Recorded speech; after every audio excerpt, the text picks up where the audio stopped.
Hey guys, Dave from Nerdarchy here. 4 nerds, by nerds, hanging out with the crew. Ryan. Ted. Nate. Today we're going to do a Dungeons & Dragons Monsters, and we're going to be talking about our little assistants, contract minions, makers, if you will. minions, whatever you want to call Devil's Little Helper. Devil's Little Helper, or Demon's Little Helper, as the case may be. As the case may be. The imps and the quasits, the demons of the lower planes.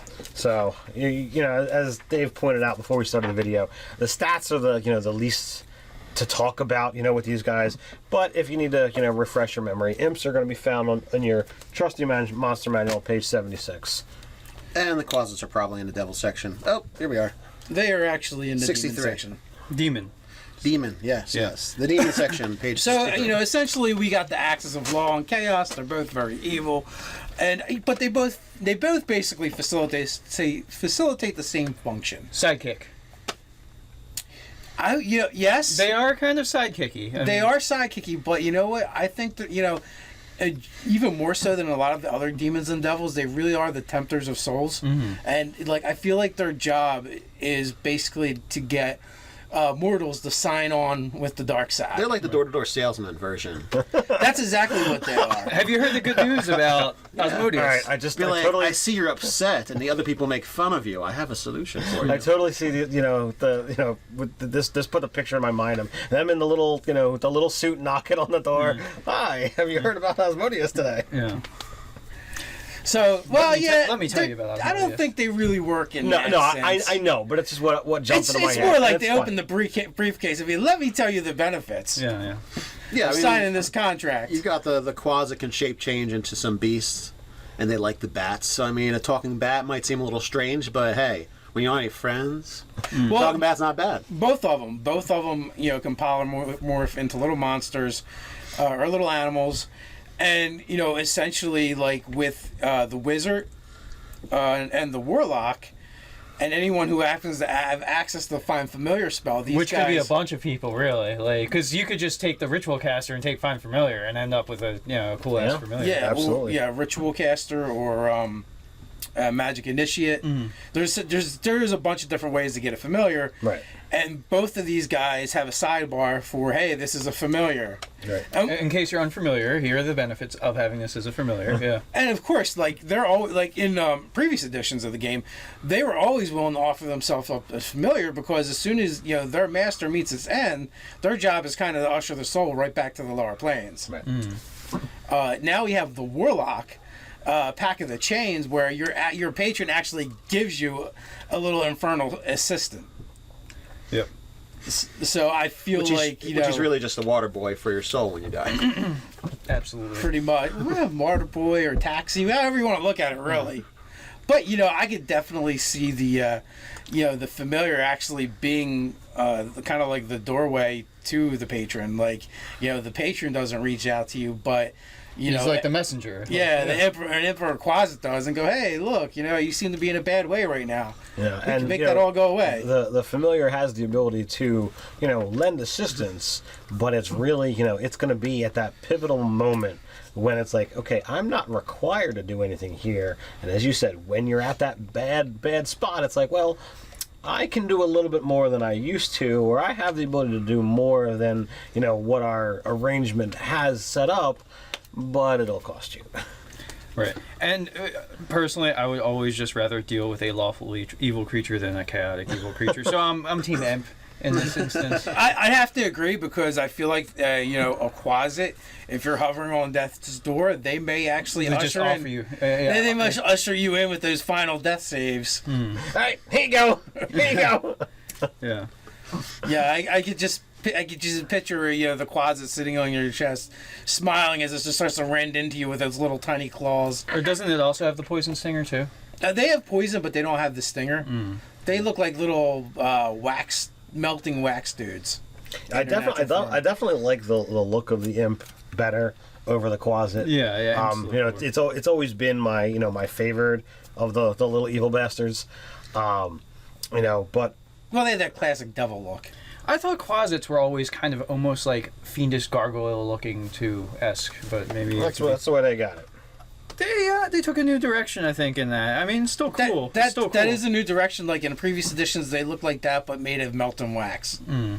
So I thought that was the Lemure, the other chintzy little. Yeah, but they less. The Homunculus? Lemures don't look like fiendish. Where these have always looked. They had the horns, the fangs, the claws. The posture. But they had the kind of the runny flesh, or even maybe the Sharpei look. From going back, harking back. I don't know if it was like that in 3rd edition. I think so, but definitely in 2nd and 1st. Yeah, so these have always been like the coolest familiars you could get. Everybody aspired to have an imp familiar. Yeah. I mean, let's be honest. So like that's just how you can use them as a player, and how they appear as a player, because in this edition there's more options than ever. But again, like I like was it the cleric quintet Catterley, yeah. with Druzel? Yeah, and it would constantly curse his master. Yeah, I remember he was like Ben Alabaster. He was like cursing him in Infernal. Infernal. Yeah. It was pretty good. Yeah, so like that was a classic, awesome rendition of one of these fiendish minions. And so as the DM, like obviously you can use them and give them to your wizard as a They're as a familiar. They're a built-in plot device, is what they are. Absolutely. Yeah, like you could do so many things on the behest of the knowledges that the player's imp familiar has or requires it. Yeah, and I would really like them as an NPC in the background for a while. That kind of does stuff to mess with the party, is kind of like the catalyst for the evil plots that are going on. Here you go. You get an urchin in the party. He gets the little mouse as a pet. It's an imp. They just don't have Nice. The players just don't have a clue. Well, and also too, like people think the urchin's crazy because like it does talk to him. And like that shit ain't normal, and like everybody just assumes that the urchin is crazy, right? And it like literally doesn't talk to anyone else. Now the Quaza has the ability to telepathically bond with the person they're being familiar of. Doesn't the imp do that as well? I believe so. Yeah, so I mean, you could always just give it to them if you really wanted. If you wanted to do a cool plot device type of stuff, like you maybe just don't even require that they have the like find familiar thing. Just like it bonds to you as per find familiar. Right. Like why not? Well, yeah, you could absolutely do that. I don't even know if in the sideboard it actually says about this familiar spell. It wasn't in here. It was in somewhere else that actually has. No, it's in there. The Quaza has the variant talking about the familiar. I don't think so does the imp. You just have to be on the right page. Yeah, it's in a weird spot. Yeah, there's a sidebar somewhere. Okay. It's in a very awkward spot, like the back of a Volkswagen Beetle. Yeah. Well, in either case, we all know, pseudo dragons, imps, Quaza, they can all become familiars. But not sprites, because you could technically get a sprite, but you're going to kill it to get a better familiar. So you were going to sacrifice it so you can get the imp. Sacrifice his blood. Wow. I mean, at least that's what I recommend doing. Yeah, I could definitely see using like an imp as basically the story for a low level party where religious sites are being desecrated.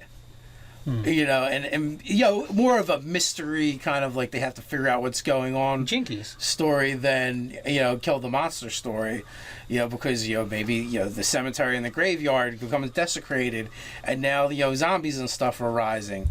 There's problems at the church because they're desecrating the church and the priests aren't able to do what they normally do there. So there's all these like side things that are the cause that the player can keep kind of like addressing the actual the symptoms, but unless they actually find the imp or the Quaza, they're never really going to deal with the true problem. Now, I think he could do that on his own, or he could also enlist, like a turned acolyte or a disgruntled acolyte. A disgruntled acolyte, or I'm sure they have got an eye to figure out who they should be targeting. Their mark. Basically. Yeah, I would like that even more because then you have a warlock to work with. That acolyte. Well, maybe or just a stooge for that could be one of the clues that the players are going to uncover eventually. The fall guy. Yeah, but no, there's someone else. I hear these voices because maybe he doesn't really appear to them. Mm-hmm. In his true form, maybe heck he could even do something like show up as a little angel or something and convince him that the church is actually corrupt, and the head priest is actually a villain, and play on, some, especially if he finds like an acolyte with some kind of mental illness or is a little slow or something, it could really like corrupt him and pervert him. Or he's been scrubbing the floors for 3 weeks straight because of something he didn't show up for a mass one time. Well, yeah, he could just be bitter. You could go with that route, but there are definitely a lot of different options you could use these guys for, and not just as the sidekick. Like I think first through third level, you could absolutely use them as the main bad guy. But you don't, they don't work as, I'm going to put them against the party to fight. No, they're working machinations in the background. I would agree that's their strongest use, and I think it would be like a foolish imp or a very risk liking imp or closet that's going to try and get a party member on his side, try and fight and get like some kind of fight without like some kind of really big build up. Yeah, because I mean, with the low armor class, like secret warlock levels and stuff. Low armor class, low hit points. These guys really are a pushover. 2 attacks, one good one, and they're on the ground. So these things are not the and they're cowardly. Like I would, one of their personality traits, in my opinion, is they're going to be cowardly. Yes. The whole point of being an imp is like to survive long enough to become like a better demon or a better devil. and hide behind bigger, meaner, eviler things. Yeah, to upgrade it. Yeah. It's the little troublemaker with the big mouth that hides behind the big guy. Right. He screams insults and challenges, from the safety of behind the pit shield. Yeah. So I don't know. That's how I would use them. I don't know if you guys have anything else. Information brokers, like maybe they're okay with selling out other fiendish folk, for personal gain, that kind of thing. Just because if they are trying to get ahead in the society, seeing the fall of somebody else might help that along. Well, yeah, and being small and considered weak, a lot of times they probably get overlooked. So they would probably use that to their advantage as often as they can. Like if you have some questionable PCs that are willing to deal with creatures from the lower planes to get information, maybe maybe they summon an imp or a closet, and they're more than willing to help. I would say that these guys are like the pit fiend toenail clippings of the demon and the devil world kind of feel to them. So they might not consider, you might not see one in the D&D world very often, but they're like the disposable cups of like the temptation market. Like that kind of, they go out and while they don't like to do dangerous things, they are pushed to do dangerous They're things. often forced to. So the hierarchy. Yeah, they're like the carrier pigeons for pit fiends. Yeah. So I mean, I see them as going in and trying to, gain new warlock packs because that's going to be one of the ways that they've been told that they're going to elevate themselves.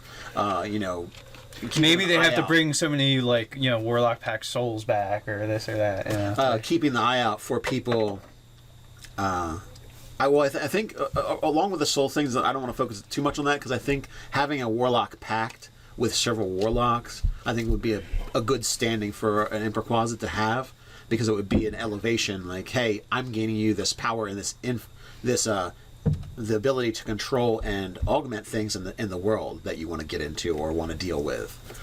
So like kind of like corrupting the world by having more agents for that corruption or for their specific express purposes. So. While I see them as cowardly, I also see them as kind of like forced into action.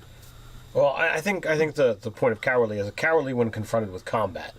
When combat's not going on, I think they're confident and very sure of their powers and their abilities. They have a lot of ways to get away. They're resistant to a lot of things. They're invisible. That's what I mean. That's super important. Yeah, they can turn invisible. They can turn into other creatures.